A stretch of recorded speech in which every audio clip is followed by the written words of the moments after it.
আল্লাহুম্মা আমিন। আরেকটু মন খুলে বলেন ভাই, এই দোয়া করলে একটা ফজিলত আছে, এই জন্য দোয়া ভালো করে করবেন। ফজিলত কি রাসূল বলেছেন, যখন কোনো বান্দাবান্দির জন্য দোয়া করে, এই দোয়া দ্বারা সে বান্দার উপকার হতেও পারে নাও পারে, হতেও পারে নাও পারে, 50-50 হতেও পারে নাও পারে। কিন্তু যিনি দোয়া করলেন অবশ্যই তার ফায়দা হবে, তার উপকার হবে। রাসূল বলেছেন কোন বান্দাবান্দির জন্য দোয়া করার সাথে সাথে তার উপকার হোক আর না হোক, তুমি যে দোয়া করেছো এর জন্য तमाम রহমতের ফেরেশতারা তোমার জন্য হাত উঠায়া মাগফিরাতের দোয়া করতে থাকবে। জোরে চিল্লায় বলে যাবেন না সুবহানাল্লাহ? আরেকটু মন খুলে বলেন। এই জন্য দোয়া করলে প্রাণ খুলে করতে হয়। এই জন্য আরেকবার প্রাণ খুলে বলি আল্লাহুম্মা আমিন। এরপরে ব্যাপার হলো ভাই, এই জায়গাটা হলো জান্নাতের বাগান। জায়গাটা কি? আগামীকাল হবে আম বাগান, আমর কানন। বিগত দিনেও ছিল তাই, কিন্তু কয়েক ঘন্টার জন্য রাসূল বলেছেন এইটা দুনিয়াতে জান্নাতের বাগান। যেন বলবেন না সুবহানাল্লাহ? এখন এই মুহূর্তে জায়গাটার দাম কত ভাই? দুনিয়াটার আয়তন বর্তমান দুনিয়ার আয়তন হলো 20 কোটি বর্গ কিলোমিটার। 20 কোটি বর্গ কিলোমিটার গোটা পৃথিবীর আয়তন। জান্নাতের আয়তন এরকম নাকি? কি বলে? আল্লাহ যে জান্নাতে একটা একটা রুম বানাইছে, এই রুম গুলো কত বড় রুম, একটা একটা কামরা, একটা একটা কামরা যে কত বড় আমিও বলতে পারবো না, তবে নবীজি বলেছেন জান্নাতের একটা রুমের একটা দরজার এমন করে চওড়াই হলো 1200 কিলোমিটার। সুবহানাল্লাহ বলবেন না? কত কিলোমিটার? 1200 কিলোমিটার। যদি ঘরের দরজা হয়, ঘরটা কত বড় চিন্তা করে। হ্যাঁ, এই জান্নাতের মূল্য কত? আল্লাহর নবী বলেন এই যে দুনিয়াতে বসবাস করো, এই দুনিয়া কোটি কোটি বার যদি বিক্রি করে দেওয়া হয়, এ মূল্য দিয়া আল্লাহ যে জান্নাত বানাইছে, এই জান্নাতের জানালার একটা রডের দাম হবে না। জোরে জোরে বলেন সুবহানাল্লাহ। তাহলে জান্নাতের দাম কত চিন্তা করা দরকার। ভাইয়ের আমার, আমি ছোট করে আপনাদের বলি, বাবা ছেলে মেয়ে যখন বিয়ে দেওয়া হয়, কিছু মানুষকে দাওয়াত করে আপনারা খাওয়ান না ভাই? ছেলে মেয়ে বিয়ে উপলক্ষ করে, মুসলমানি উপলক্ষ করে কিছু মানুষকে তো দাওয়াত দেন, 200 মানুষ খাতি দেন। ওই আপনারা বলুন তো, দাওয়াত দেন বেলতাবড়ি ভাবে দেন, এলোমেলো ভাবে, না তার আগে একটা লিস্ট তৈরি করেন যে কাকে দাওয়াত করতে হবে, কোন কোন কাকে কোথায়, কোন গ্রামের কাকে কাকে নিতে হবে, এটা লিস্ট আগে তৈরি হয়, তারপরে তো দাওয়াত দেন নাকি? মনে মনে একটা লিস্ট তৈরি করে নিতে কাকে দাওয়াত দেওয়া হবে। আচ্ছা, দেখা যাচ্ছে এখান থেকে 10 কিলোমিটার দূরে আত্মীয়দের দাওয়াত দিয়েছেন, কিন্তু বাড়ির পাশে 2-4 ঘরের দাওয়াত দেওয়া হয়নি। ছেলেরা বলছে আব্বা এরা কোথায় বাদ দিয়ে ওদের রাইল ঠেলালো, তাদের নাম লিস্টিতে নেই। আচ্ছা বলুন তো, যাদের দাওয়াত করেছেন ঠিক খেতে দেওয়ার দিন তারাই আসবে না অন্য কেউ? তারাই আসবে। ফেদার আপনার একটা উঠোনে সামান্য 500 লোক খেতে দেবেন, তার জন্য যদি লিস্টি তৈরি হয়, দাওয়াত দিয়ে আনতে হয়, দাওয়াত দিতে হয়, এটা নসিবের ব্যাপার। দাওয়াত না পেলে তার সে এখানে আসার অধিকার রাখে না। তাহলে যে জান্নাতের এত মূল্য, এখানে কারা আসবে আগের থেকে আল্লাহ লিস্ট করেছে না করেনি? তারা হলো আল্লাহর মেহমান, দাওয়াতি মেহমান। যাদের নাম লিস্টিতে আছে, যারা দাওয়াত পেয়েছে আল্লাহর দাওয়াত, তারা ছাড়া এই মজলিসে ঢুকতে কেউ পারবে না। কথাটা মনে থাকবে। কিন্তু কুকুরগুলোরে দাওয়াত দেন কোনোদিন? কুকুর যেগুলা, কিন্তু দাওয়াতের দিন ওরাও এসে লাফালাফি করে না ভাই? কথা বলতে হবে। আচ্ছা, কুকুরগুলো যে লাফায়, ভিতরে লাফায় না প্যান্ডেলের বাইরে? প্যান্ডেলের বাইরে। আচ্ছা, যদি ওরা প্যান্ডেলে ঢোকে, ঠ্যাং ভাঙবে না? বিধান চলবে না? এই জন্য আল্লাহ যাদের বাগানে দাওয়াত দিয়েছে তারা ভিতরে ঢুকবে, দাওয়াত যারা পায়নি এরা কুকুরের মতন বাইরে লাফাবে, ভিতরে আসার ক্ষমতা রাখবে না। এর সেই ওষুধ আবার নেই। লজ্জা থাকলে মনে করেন আল্লাহ দাওয়াত দিয়েছে, ভিতরে আসে না। হ্যাঁ, কেন আসে না? তার কারণে এদের আল্লাহ দাওয়াত দেয়নি। রাগ করছেন না তো? আমার কথাবার্তা এইরকম, অনেকে সহ্য করতে পারে না। হ্যাঁ, তবে যুক্তির বেড়া জালে মায়ের হয় তো, এই জন্য নড়াও চড়াও করে না। এই জন্য আমরা বক্তৃতার শুরুতে আমাদের এখানে কম সংখ্যক লোক, এটা যেন বাইরের লোক না বোঝে। হ্যাঁ ভাইয়েরা আমার, আমি আপনাদের কাছে বলি বাবা, মুসলমান ইমানের বলে বলিয়ান, গায়ের বলে নয়। এই জন্য আমরা লোক সংখ্যা কম হলেও কমের ভিতর দিয়ে আল্লাহ বিজয় দিয়ে দেখিয়েছেন বাবা। বদরের যুদ্ধে কাফের সৈন্য যারা ছিল বাবা, এদের সংখ্যা ছিল 1000-এরও বেশি, কিন্তু মর্দে মুজাহিদ নবীর সাহাবা ছিল মাত্র 313 জন। এই 313 জনের দ্বারা আল্লাহ পাক রব্বুল আলামিন ইসলামের বিজয় দিয়েছিলেন 1000-এর মোকাবেলায়। জোরে কি বলা যাবে না সুবহানাল্লাহ? আমরা যদিও কম সংখ্যা হয়, আওয়াজে বুঝিয়ে দিতে হবে যে আমরা এখানে অনেক লোক আছি।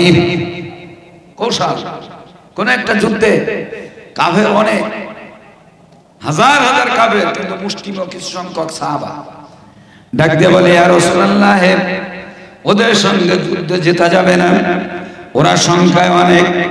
আল্লাহর নবী বলেন, মুসলমান সংখ্যা গরিষ্ঠতার বলে লড়াই করে না, মুসলমান ইমানের বলে লড়াই করে। ভাইয়ের আমার, যুদ্ধ করতে গেলে ক্ষমতার চাইতে কৌশলটা বেশি জানা দরকার। ভাইয়ের আমার, নবীজি বললেন, তোমরা দিনের বেলায় এক একজন 10টা-15টা করে চুলো তৈরি করো। সাহাবারা সবাই মিলে এক একজনে 10-15টা করে চুলো বানালেন। রাতের অন্ধকার যখন নেমে আসলো, আল্লাহর নবী বলেন, এক একজন 14-15টা চুলোর ভিতরে আগুন জ্বালাও। সাহাবা যদি হয় 500, আর প্রত্যেকের যদি চুলো হয় ভাগে 15টা, কত চুলো বন্ধ? 7,500 চুলো বন্ধ। কি বলে ভাইয়ের আমার, আল্লাহর নবী বলেন, আগুন জ্বালাও। এতগুলো চুলোর ভিতর দিয়ে যখন রাতের অন্ধকারে আগুন জ্বলে, অপার প্রান্ত থেকে কাফেরেরা দেখে শুধু চুলো আর চুলো। ওরা চিন্তায় পড়ে গেছি, চুলো যদি হয় এত, না জানি সৈন্য সংখ্যা কত পালা। সকাল উঠে দেখে ময়দানে একটা কাফের নাই, সব খালি করে পালায়া চলে গেছে। জোরে জোরে বলেন সুবহানাল্লাহ, নারে তাকবীর। এই জন্য আমরা যেখানে কম, যারা বাইরে ওরা কিন্তু আনন্দ করতে, শয়তান তো আনন্দ করে। এই ওখানে কেউ নেই, ঠান্ডা না, কেউ নেই, তোরা আর কি করতে যাবে? এইভাবে কিন্তু কাটি দেয় শয়তান। হ্যাঁ, এই জন্য শয়তানকে বুঝিয়ে দিতে হবে যে আমরা এখানে আছি, আওয়াজে বোঝা যাবে যে আমরা কত। হ্যাঁ ভাইয়ের আমার, সব চাইতে পাওয়ারফুল নাম, সে নামটা হলো আল্লাহর নাম। এই নামের ধ্বনি দিলে শয়তান পালায়। এই নামের ধ্বনি দিলে কিতাবে এসেছে বান্দার সগীরা গুনাহ আল্লাহ মাফ করে দেয়। এই নামের ধ্বনি দিতে পারলে 40 দিন আমল করলে বাবা, আল্লাহ তার হার্ট সবল করে দেয়।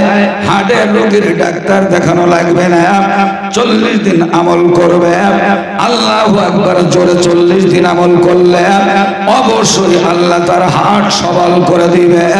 জোরে জোরে বলেন সুবহানাল্লাহ। এই জন্য বাবা, আল্লাহ নামের ধ্বনি দিলে জীবনের সগীরা গুনাহ মাফ। এই জন্য আমরা কম বেশি সবাই গুনাহগার, সবাই গুনাহগার। এই জন্য আল্লাহ নামের ধ্বনি একটু জোরে দিয়ে নিজেদের জীবনের সগীরা গুনাহগুলো অন্তত ঝরিয়ে দেই। কি বলেন? হ্যাঁ, অন্তত এগুলো মাফ হয়ে যায়। এই জন্য একটু মন খুলে আওয়াজ দিবেন আল্লাহ নামের ধ্বনি, কারণ ক্ষমতা দিয়েছেন আল্লাহ, তিনি একদিন ক্ষমতা কেড়ে নেবে। কেড়ে নেওয়ার আগে সেই আল্লাহর নামটা একটু জোরে দেই, একটু দেন তো দেখি। নারে তাকবীর। আর একটু মন খুলে বলেন নারে তাকবীর, নারে তাকবীর। আমরা আসি এখানে ভাই, এখানে আসা আর বসা এটা নসিবে থাকা দরকার। ভাই আমার, আবার শয়তান মানুষের খানে চাপে, এরা আবার দেখবেন একে অপরের সাথে বলে, এত ওয়াজ নসিহত হয় মোড়ে মোড়ে, যেখানে সেখানে ওয়াজ নসিহত চলতেছে। মানুষ কিন্তু রাস্তায় আসে না, পথে আসে না, অর্থাৎ সঠিক পথে আসে না। সারা রাত্র ওয়াজ হবে, সকালে সেই বেনামাজি রয়ে যাবে। এই পর্যন্ত আলেমদের অশুনে বর্তমান জামানায় আর হিদায়াত হচ্ছে না। এরকম গল্প করে না অনেকে বলে ওয়াজ দিয়ে কি হবে, একটা নামাজি হলো না, বলে না। কারণ বুঝতে হবে এই কথাটা যে বলেছে ওর ডবল শয়তানে ফেলেছে, সিঙ্গেলে না, কয়টা কি শয়তানে, ডবল শয়তানে ধরে চলে। ভাই আমার 1450 বছর ধরে ওয়াজ চলছে, কথাগুলো ঠান্ডা মাথায় বুঝবেন। দুনিয়ার তামাম আলেম যারা 1450 বছর ধরে কোরআন হাদিসের ওয়াজ করতেছে বাবা ভাইয়ের আমার, কিন্তু একজন ছিলেন যিনি দয়ার নবী মুস্তাফা, তিনি জীবনে ওয়াজও করতেন, আবার মাঝে মধ্যে ওয়াজ বাস্তবে দেখায়া দিতেন। আমরা ওয়াজ করতে পারি, দেখাতে পেরেছি? এই ওয়াজ আমরা করি, কিন্তু দেখাতে পেরেছি কোনোদিন? ওয়াজ দেখানোর ক্ষমতা আমাদের নেই, কিন্তু নবী ওয়াজ করতেন আর বাস্তবে দেখাতেন মাঝে মধ্যে। ভাই তাহলে শোনার চেয়ে দেখানো ভালো না? শোনানোর চেয়ে দেখানো ভালো। ভাই আমার মনে পড়ে গেল এই দুনিয়ার জমিনের সবচাইতে বড় ফেরাউন, নাম হলো তার আবু জাহেল, যার ভালো নাম ছিল আমর ইবনুল হিশাম। আরবের মানুষ তার জ্ঞান দেখিয়া তাকে ডাকতো আবুল হাকাম বলে, অর্থাৎ জ্ঞানীর পিতা। লোকটা কোরআন মানে নাই, হাদিস মানে নেই বাবা, এই জন্য নবীজি তার নাম দিয়েছিলেন আবু জাহেল। ভাইয়ের আমার, এই মিস্টার আবু জাহেল সে হলো এই জামানার বড় ফিরাউন। এই জন্য আমি আপনাদের কাছে বলি বাবা, যদি প্রশ্ন হয় ফিরাউনের সংখ্যা কত ছিল, দুনিয়ার জমিনে ফিরাউন কত, আমরা জানি মুসা নবীর জামানায় একজন ফিরাউন এসেছিল ভাইয়ের আমার। কিন্তু যদি বলে ফিরাউনের সংখ্যা কত, উত্তর হবে নবীদের সংখ্যা যত, এই দুনিয়াতে যত নবী এসেছে ওই পরিমাণ আল্লাহ ফিরাউন পাঠিয়েছে বাবা। আল্লাহ নবী বলেছেন প্রত্যেক নবীর উম্মতের জন্য আল্লাহ একজন করে ফিরাউন পাঠিয়েছে। আমার উম্মতের ফিরাউনের নাম হলো আবু জাহেল। আমার উম্মতের ফিরাউনের নাম আবু জাহেল। তাহলে আবু জাহেলও এক ফিরাউন। তবে রাসূল বলেছেন পৃথিবীতে যত ফিরাউন এসেছে সব ফিরাউনের লিডার নাম হলো আবু জাহেল। সমস্ত ফিরাউনের কাছে হেরে গেছে। হ্যাঁ, আমরা তো জানি ফিরাউন খোদা বলে দাবি করেন, ওর থেকেও বড় পাপী হলো আবু জাহেল। ভাইয়ের আমার, এই আবু জাহেল ভাইয়ের আমার কত জ্ঞানী ছিল। আল্লাহর নবীর পরে ভাইয়ের আমার, আল্লাহর পরে সব থেকে দুনিয়ার জমিনে আল্লাহর পরে জ্ঞানী ছিলেন আমার দয়ার নবী। আল্লাহর পরের জ্ঞানী তিনি হলেন রাহমাতুল লিল আলামিন। সুবহানাল্লাহ বলেন। আল্লাহর পরে জানার সব থেকে জ্ঞান তিনি কে? দয়ার নবী মুহাম্মদুর রাসূলুল্লাহ সাল্লাল্লাহু আলাইহি ওয়াসাল্লাম। সর্ব বিষয় তিনি জ্ঞানী ছিলেন। ভাইয়ের আমার, আর নবীদের পরে দুনিয়ার জমিনের সবচাইতে জ্ঞানী নাম হলো তার আবু জাহেল। আবু জাহেলের মতন এত জ্ঞানী নবীর পরে আজ পর্যন্ত হয়নি, আর হবে না। তদানীন্তন কালে আবু জাহেলকে জ্ঞানীর পিতা বলা হতো। সে ছিল আরবের জমিনে সারা বিশ্বের ভিতরে বড় ডক্টরেট। ভাইয়ের আমার, কত বড় জ্ঞান, কত জ্ঞান আল্লাহ তাকে দিয়েছিল ভাইয়ের আমার। কিন্তু লোকটা জ্ঞানী হলেও মানুষ হতে পারেনি। ভাইয়ের আমার, কোরআনের জ্ঞান না থাকলে ভাইয়ের আমার অন্য জ্ঞান যাদের আছে এদেরকে দেখতে মানুষ মনে হবে, কিন্তু এরা অমানুষ হয়ে থাকে। ভালো করে মনে রাখবেন ভাই, সে ছিল ডক্টরেট, নবীর পরের জ্ঞানী, কিন্তু সে মানুষ ছিল না, অমানুষ। কেন? কোরআন হাদিসের জ্ঞান তার ভিতরে ঢোকেনি। এই জন্য আবু জাহেল জ্ঞানী হয়েও হয়েছে অমানুষ। কথাটা মনে থাকবে। তাহলে মানুষ হতে গেলে কোরআনের জ্ঞান থাকা দরকার। যার ভিতরে কোরআনের জ্ঞান নাই সে যত বড় শিক্ষিত হোক, দেখতে মানুষ কিন্তু জাতে অমানুষ। জাতে অমানুষ।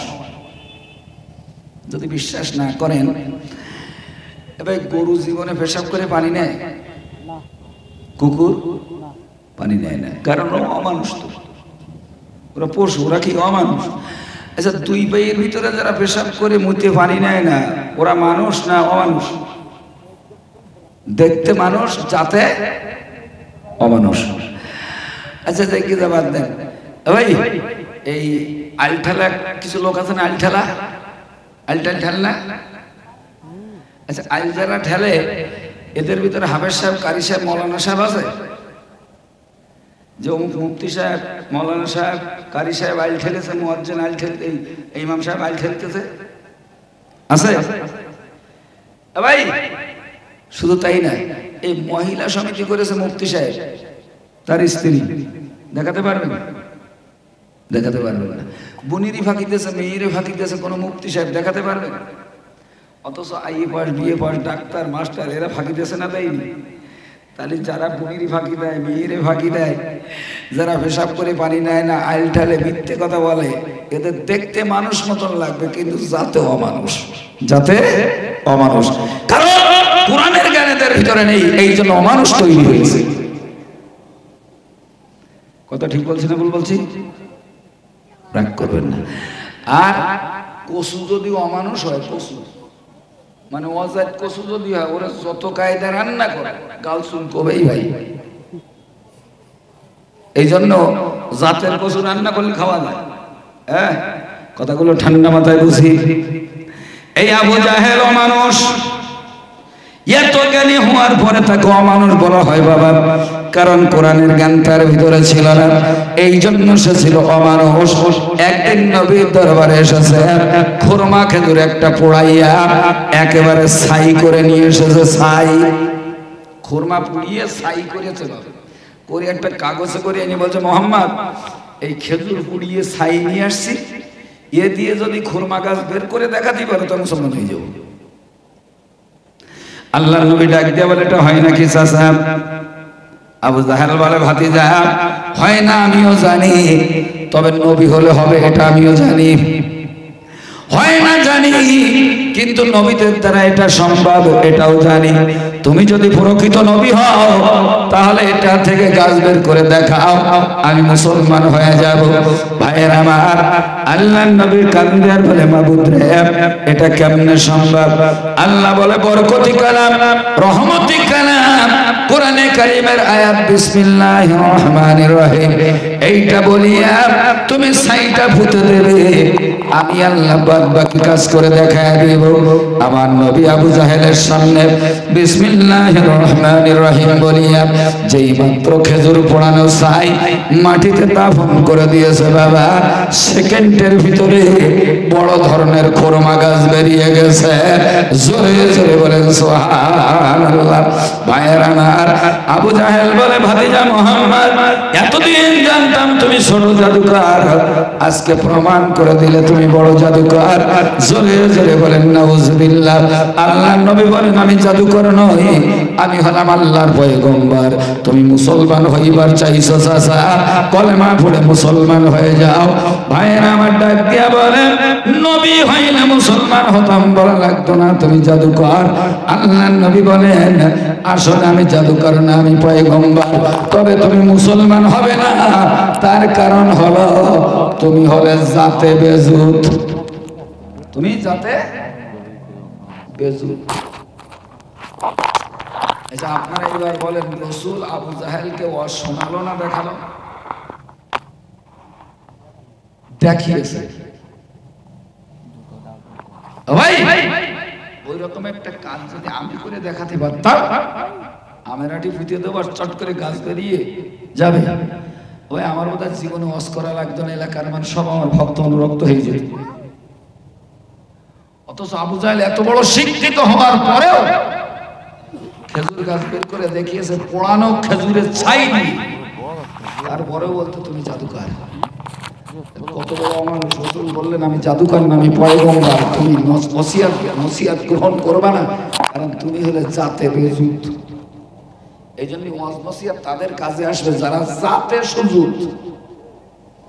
জাতে বেজুত হলে ওয়াজ করে কিছু হবে না, দেখাইও হবে না।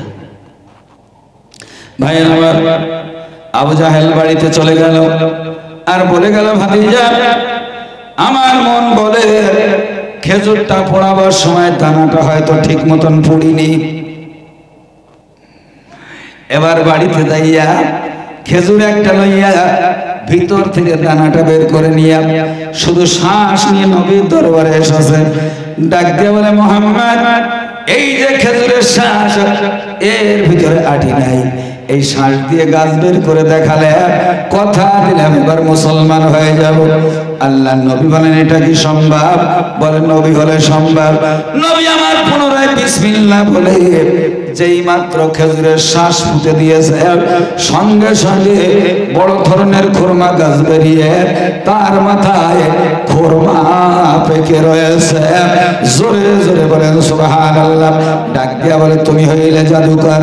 আমার আল্লাহ ডাক দিয়া বলে, বন্ধু হে, জীবনে তুমি যাই দেখাও না কেন, ও জাত জীবনে কোনোদিনই মানবে না, তোমাকে নবী বলে মানবে না। তার কারণ ওর জাতের গন্ডগোল, ও হলো জাতে বেজুত, তোমার নসিহত তার কানে ঢুকবে না। ভাইরা আমার, আবু জাহেলকে নবীজি ওয়াজ দেখিয়েছে কিন্তু আমল করলো না।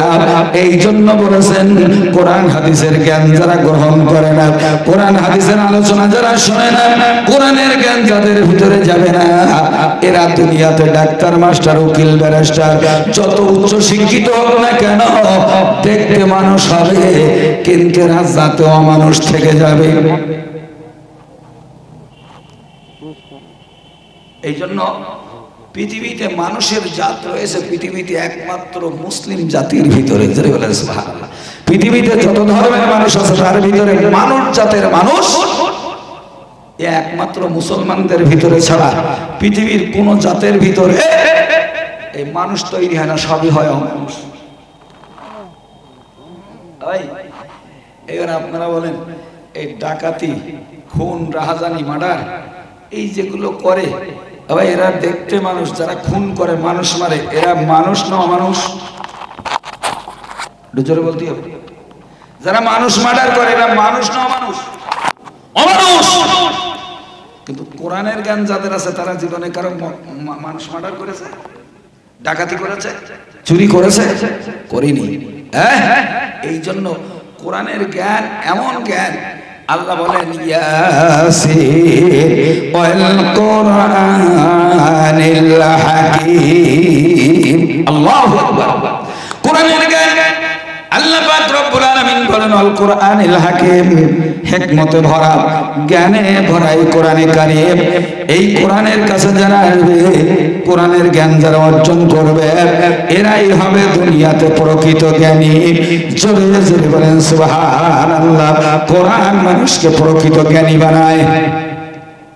পৃথিবীর কোন গ্রন্থ, কোন বই পুস্তক মানুষকে প্রকৃত জ্ঞানী বানায় না। প্রকৃত জ্ঞানী বানায় কে? একমাত্র কোরআনে কারিমের মাধ্যমে আল্লাহ মানুষকে প্রকৃত জ্ঞান দান করে। আমার মনে পড়ে গেল, ভারত উপমহাদেশের ভিতরে বড় আলেম, নাম হলো শাহ ওলিউল্লাহ মুহাদ্দিস দেহলভী। তানারই ছেলে শাহ আব্দুল আজিজ রহমাতুল্লাহ আলাইহি, তানারই সন্তান। ভারত উপমহাদেশের সব থেকে বড় আলেম শাহ ওলিউল্লাহ মুহাদ্দিস দেহলভী, যিনি ইচ্ছা করলে নবীকে দেখতেন। ইচ্ছা করলে যে আমি নবীকে দেখব, সঙ্গে সঙ্গে দেখা হয়ে যেত।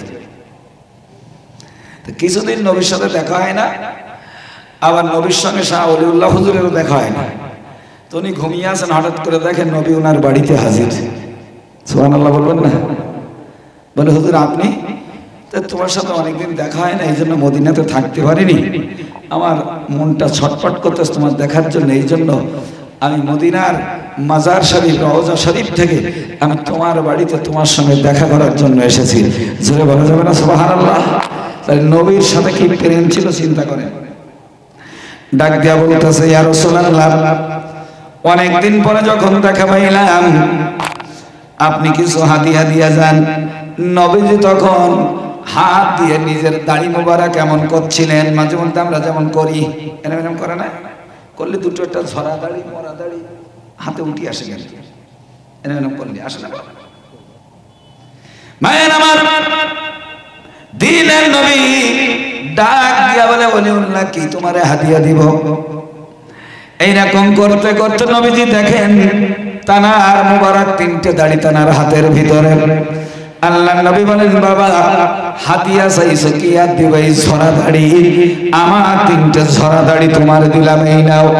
শাহ ওলিউল্লাহ বলেন স্বপ্নের ভিতরে হাতটা বাড়িয়ে দিলাম, আমার হাতের ভিতরে 3টে দাড়ি মোবারক দিল, আমি হাতটা বন্ধ করে নিলাম। ঘুম ভেঙে গেল, ফজরের আজান হলো শুনে ঘুম ভেঙে গেল, কিন্তু স্বপ্নের কথা আমার তখন মনে ছিল। আমি ঘুম থেকে জাগার পরে হাতটা খুলে দেখি নবীর দেওয়া 3টে দাড়ি মোবারক হাতের ভিতরে রয়েছে। জোরে জোরে বলেন সুবহানাল্লাহ, নারে তাকবীর। কেন? এই স্বপ্নে আমরা যা দেখি সকালে পাই, সকালে তো পাওয়া যায়, হ্যাঁ পাওয়া যায়। স্বপ্নে দেখতে শ্বশুর বাড়ি গেছে আর শাশুড়ি রুটি আর মুরগির গোশত নিতেছে, ঘুনা করে খাও দাও, জম্মের খাওয়া খাচ্ছে। ঘুমিয়ে গিয়ে দেখে সে মার বিছনে সেই বেডশিট অর্ধেক ছিঁড়ে বেরিয়েছে রুটি মনে করি। এই তো আমাদের স্বপ্ন। শাহ ওলিউল্লাহ হুজুরের স্বপ্ন দেখেন, দেখে হাতে 3টে দাড়ি। হ্যাঁ, রসুলের দাড়ির দাম আছে না নেই? রসুলের দাড়ির দাম আছে না নেই? এই রসুলের দাড়ির যেমন দাম আছে, আমরা যে রাখি এই দাড়িরও দাম আছে, এই দাড়িরও দাম আছে, তবে ব্যবধানটা অনেক। শাহ ওলিউল্লাহ হুজুর 3টে দাড়ি কাগজে পেঁচাইয়া মাখমালের কাপড়, দামি কাপড় চড়াইয়া নিজের পকেটে রেখেছে। বাবা পরখার রোদের সময় কোন এক গন্তব্যে তিনি যাবেন। বাবা ওই জামাটা গায়ে দিয়া গন্তব্যে যাওয়ার জন্য যখন রওনা দিয়েছে, বাবা পরখার রোদের ভিতরে যায়, এক টুকরো রোদ তানার গায়ে লাগে না। চিন্তায় পড়ে গেছে, ব্যাপারটা কি, আমার গায়ে কেন রোদ লাগে না? আকাশ মানে তাকায় দেখে বিরাট বড় একটা মেঘের খণ্ড তানার মাথার উপরে দাঁড়িয়ে আছে। আরো জোরে বলেন। চিন্তায় পড়ে গেছে, কি ব্যাপার রে? ওনার তখন মনে পড়ে গেছে আর মাথায় রোদ লাগে না, মেঘের খণ্ড দাঁড়িয়ে আছে, ব্যাপারটা কি? ওনার মনে পড়ে গেল আমার পকেটে কার দাড়ি? আরসালনাকা ইল্লা রাহমাতাল লিল আলামিন। যেই নবী একদিন মা খাদিজাতুল কুবরার ব্যবসার মাল লইয়া সন্দেশে রওনা দিয়েছিলেন। বাবা ভাইয়ের আমার, ওনার একজন গোলাম নাম হলো গোলাম মাইসারা, মাইসারাকে সঙ্গে দিয়েছে খেদমত করার জন্য। এমন করে মুহাম্মাদের খেদমত করবা, আর তোমার দায়িত্ব হলো প্রতিমধ্যে যদি কিছু ঘটে সেগুলো ফিরে এসে আমার কাছে বর্ণনা দিবা। গোলাম মাইসারা ফিরে এসে বলে, খাদিজা যাওয়ার সময় দেখলাম এমন করে প্রখর রোদের ভিতরে মরুভূমি এলাকা, পাহাড়ি এলাকা দিয়া যখন যায়, মুহাম্মদ যখন বেরিয়ে গেছে মক্কা থেকে দেখলাম শুরু করে শাম দেশ পর্যন্ত আল্লাহ মেঘের সামিয়ানা বানায়া দিছে। আরো জোরে বলে, সেই নবীর দাড়ি পকেটে থাকলে গায়ে রোদ লাগে? ভাই এই শাহ ওলিউল্লাহ হুজুরের ছেলে নাম আব্দুল আজিজ সাহেব রহমাতুল্লাহ আলাইহি। কত বড় মর্যাদা ভাইয়ের আমার। উনি একদিন বসে আছেন, হঠাৎ করে একজন খ্রিস্টান এসেছে। কোরআন মানুষকে কত জ্ঞানী বানায়, বুদ্ধিতে ভরা, হেকমতে ভরা এই কোরআনে কারীম।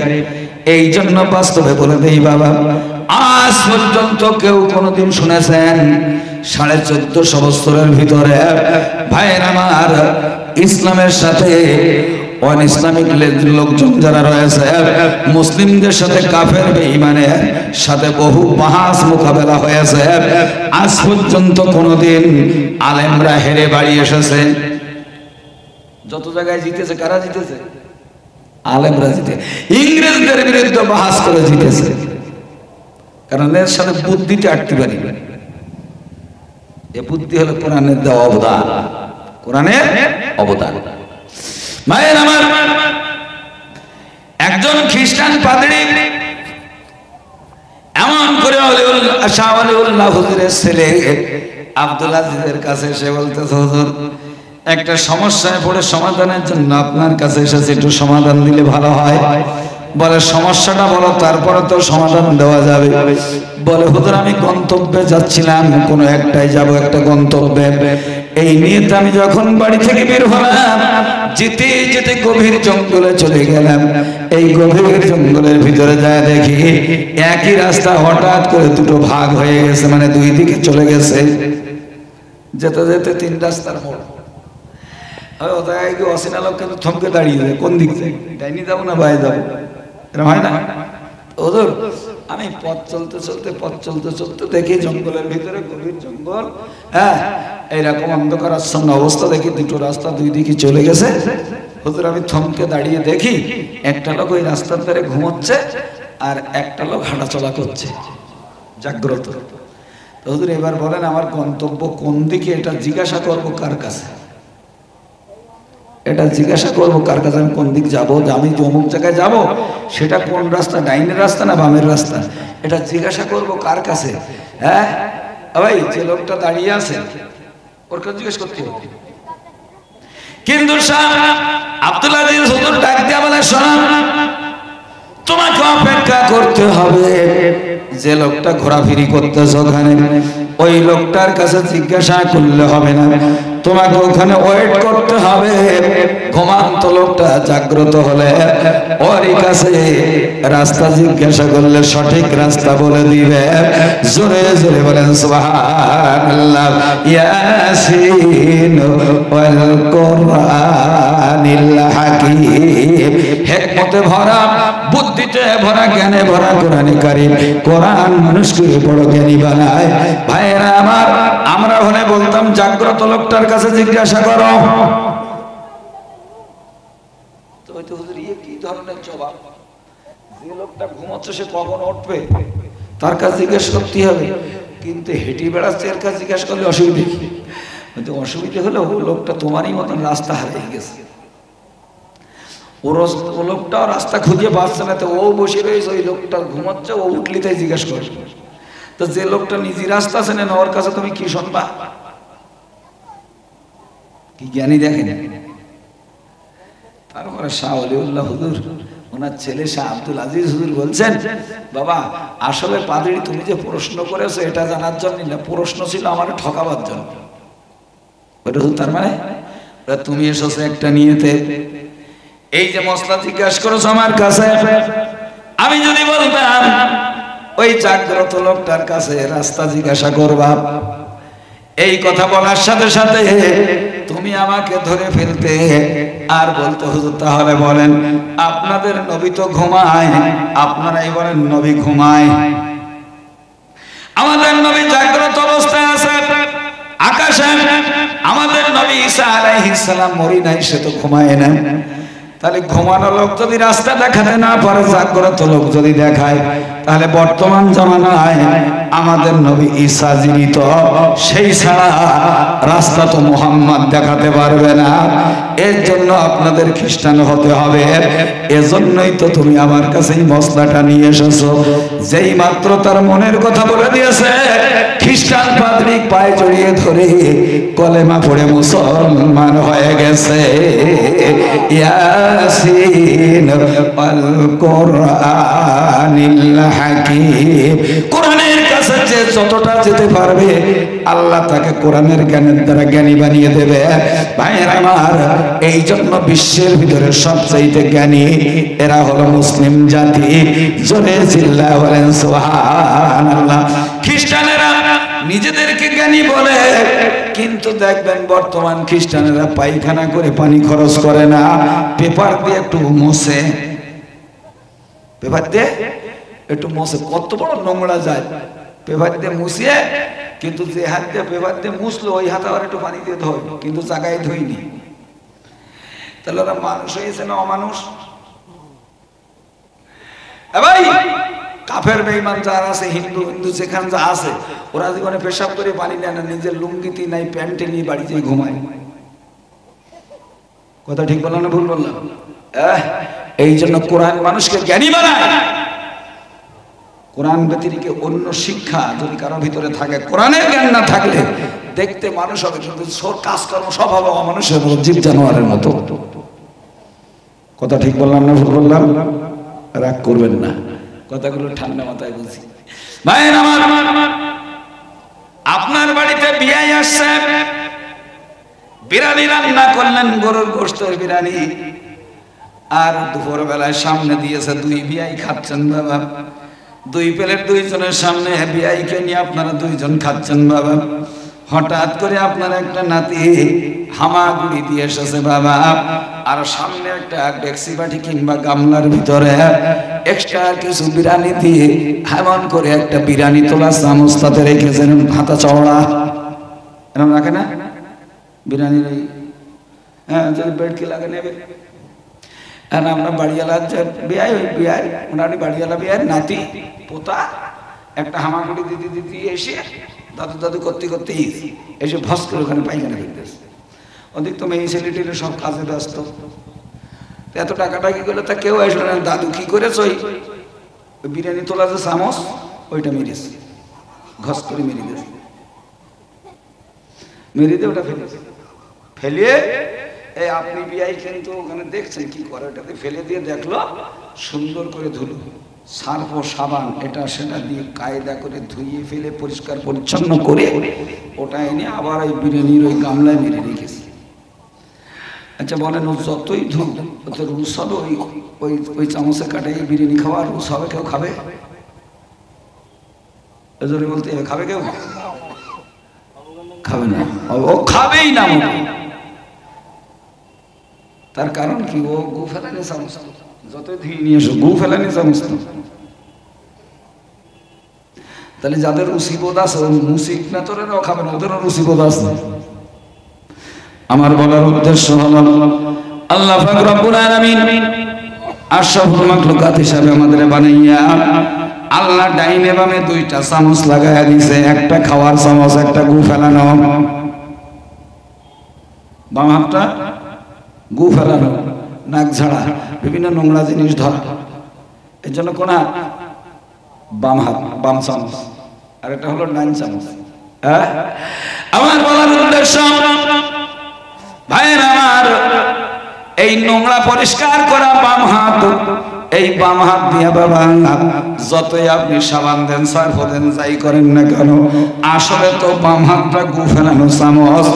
এই হাতে কিছু খাওয়া যায়, কিন্তু সকালে দেখবেন এই হাতে বিস্কুট চালায়, এই হাতে পাউরুটি চালায়, এই হাতে চা চালায়, এই হাতে দেখবেন পানি চালায়। তাহলে বোঝা গেল এ কাওড়া স্বর, এ রুচিবোধ বলে কিছু নাই।